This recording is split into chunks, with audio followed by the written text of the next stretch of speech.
So, how to derive Dirac equation? Let's say that we propose a linear covariant. All right? What does that mean? Remember that this is Klein-Gordon. And in Klein-Gordon, in the covariant form, and this is in the normal form, it's the second in time, right? But Dirac did what? Let's say, I'm not sure if Dirac did that way, but this is a good way to derive the Dirac equation. Let's say we propose a linear covariant equation and focus on covariant equation. So the equation would be look like I gamma mu partial mu minus m over psi is equal 0. And basically it looks almost exactly as Klein-Gordon. Almost exactly. Right? The only difference here is that we replace this. We replace this by what? By gamma I gamma mu. And we put it here, and this we put it here. That's the only thing we did. So, but what is gamma? Gamma mu is a four objects, one for each space-time dimension. So it's 4 objects. Okay. Now, this is what we do first. Secondly, this must reproduce Klein-Gordon for consistency. So if we operate on both sides with what? If we operate on both sides with minus I gamma mu partial mu minus m on both sides, so here and here, we get what? Oh, sorry, both sides, I mean this one, here and here.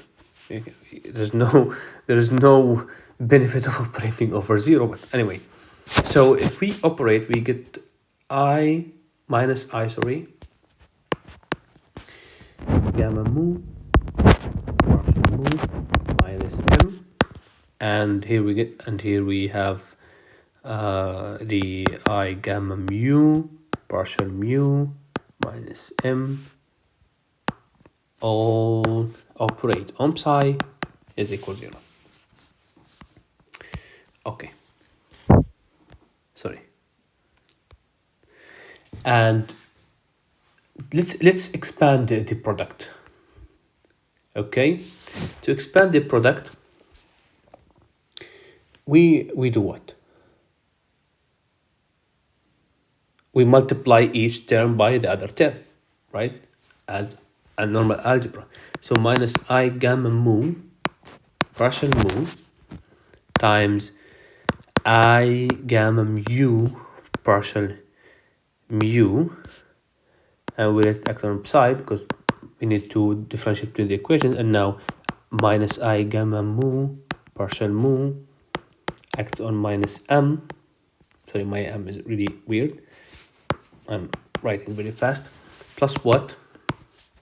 Plus now the minus m times the mu term, let's call it mu term, partial mu, this is a mu to make sure, okay, over psi plus what?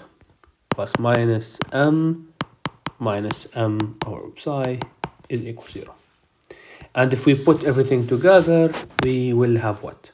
This is minus I times I, goes away, mu, and gamma mu, gamma mu, so gamma mu, and partial mu, all right, plus what? Plus I am gamma mu, partial mu minus I am gamma mu, partial mu, plus what? m squared over psi is equal 0. The middle terms, these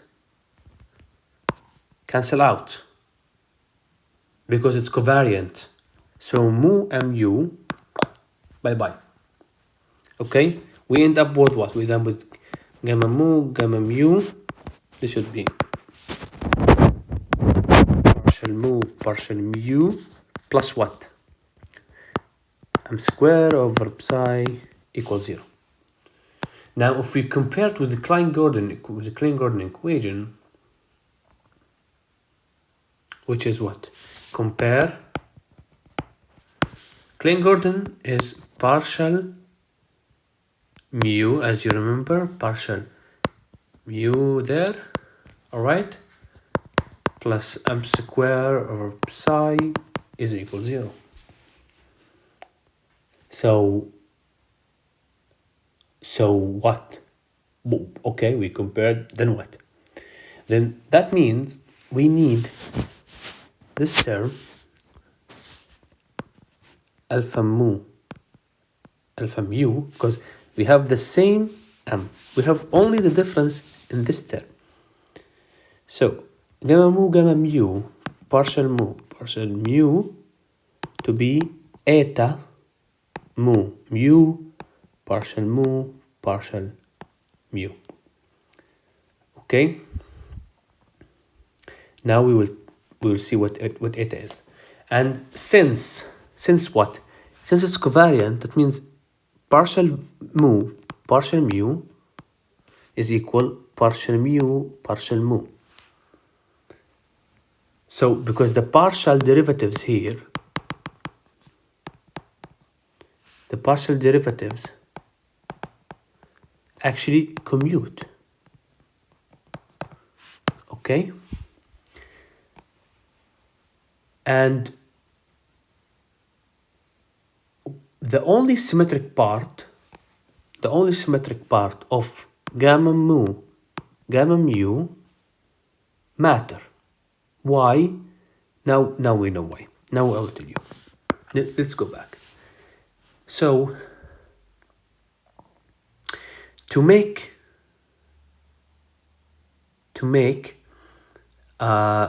eta mu, as we said here, it makes sense, and make this one, we need to say that eta mu is actually what? Is actually half gamma mu plus gamma mu.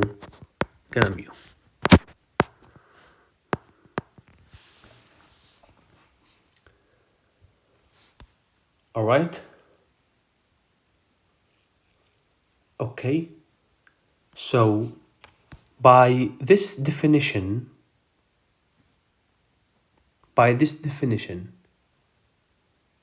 and using something called Clifford algebra, we end up with the gamma mu and gamma mu is equal to eta mu. Okay? From this equation, we got from this equation. To multiply by 2, and this expression means this one. This parentheses, between parentheses. So the Dirac equation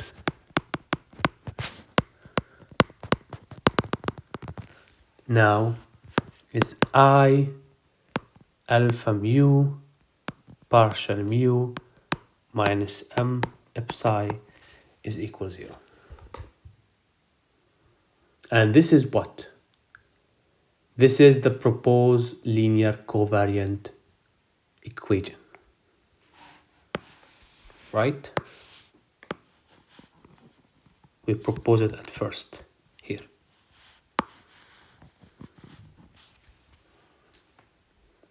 What does it mean? What does it mean? What Clifford algebra means here, because it's very important. Now, the condition we put here that alpha mu minus alpha mu. Sorry, I don't know how to. Okay, is equal to eta mu is actually what? It's diagonal terms. That means that if we took alpha 0 squared, it's eta 0 0, which means plus 1. If we took alpha 1 squared, it means eta 1 1, which equals minus 1. If we took alpha 2 squared, is equal eta 2 2, which means minus 2. Minus 1. And if we took alpha cubed squared is equal eta 3 3, which equals minus 1. That means those are the diagonal terms.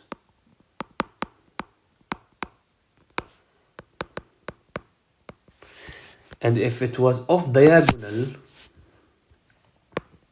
that alpha mu equals minus alpha mu. We switch that terms. This is the condition for what? For that mu does not equal mu.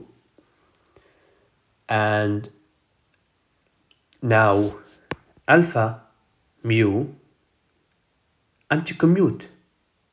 And this is impossible for ordinary numbers. The conclusion that, what we conclude from here? We conclude that alpha mu is actually a matrix. And not just a matrix, it's a matrices. Must be a matrices. That's the definition.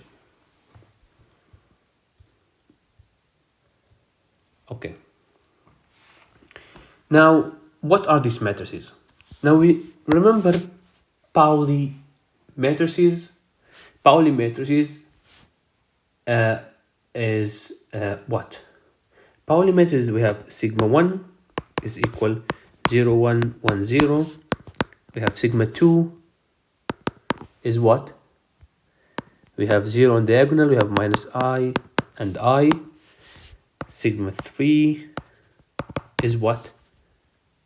Sigma 3, now we have the ones on diagonal, and we have the identity. We all know the identity. It's the one on diagonal. Pauli matrices in Clifford algebra, if we put sigma I and sigma j, it will be equal what? 2 delta ij times the what? The identity. But this is 2 by 2 matrix. This Pauli are 2 by 2 matrices, but we need 4 anti-commuting objects. We need 4 anti-commuting objects but in 2 by 2 we only have 3, because in 2 by 2 we have this one, and this one. Forget about this one, you don't care now. This is the identity matrix. We have sigma 1, sigma 2, and sigma 3 are the only anti-commute objects. So the goal or the solution here is to go to 4 by 4 matrices built from this 2 by 2.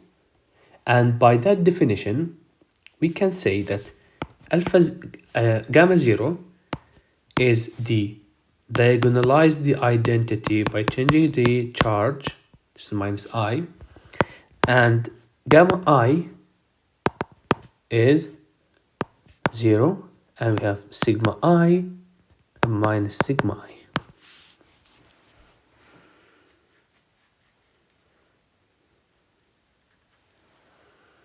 And we that's verify what? That's verify that gamma mu in Clifford algebra is equal to eta mu Well, we can verify that. You can do it if you don't believe me. And that's it for Dirac equation. So the next one, we will talk about the key results of Klein-Gordon and Dirac equation, and we will talk about the wave function, the components of the wave function, the components of Klein-Gordon and Dirac, and we will see after that what we're going to talk about.